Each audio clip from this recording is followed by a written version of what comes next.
Bruce Pardo. December 24, 2008, in Covina, California. 45-year-old Bruce Pardo was broke and without a job.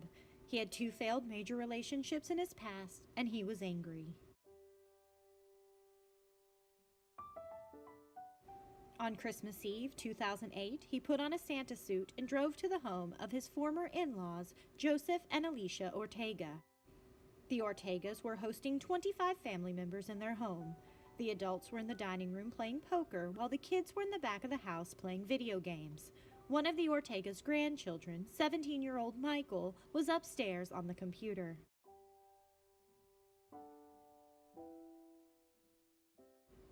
An 8-year-old granddaughter saw someone walking up the driveway, and he was carrying presents. He knocked on the door. When she realized it was Santa, she ran to let him in. When she opened the door, Bruce shot her in the face with a 9mm handgun. The little girl fell to the ground. Bruce entered the house and began shooting at anything that moved. Several family members recognized Bruce. He was the ex-husband of the Ortega's daughter, Sylvia. Their divorce had been finalized on December 18.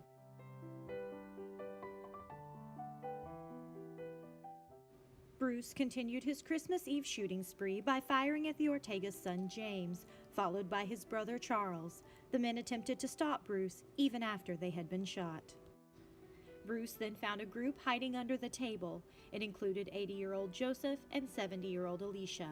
They were killed.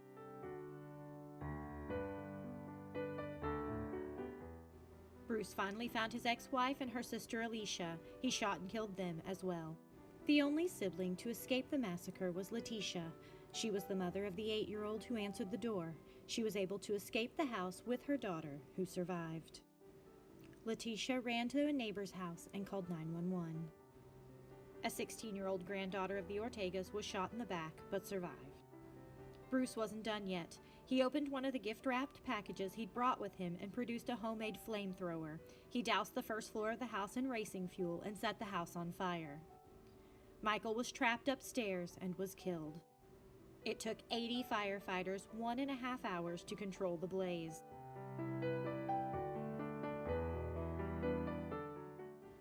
In total, Bruce killed 9 and injured 3 people. He was burned badly in the ensuing fire. He received 2nd and 3rd-degree burns on his arms, and the pants of his Santa suit melted to his skin. He drove to his brother's house 30 miles away. When his brother arrived home later that evening, he found Bruce dead. He had shot himself.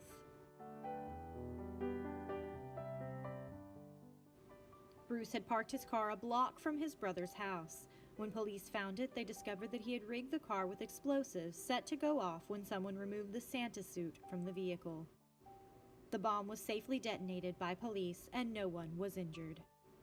Toxicology reports revealed that Bruce had cocaine in his system on the day of the murders. The media would call the attack the Covina Massacre. Please visit www.ican'tbelieveitsnonfiction.com and don't forget to subscribe.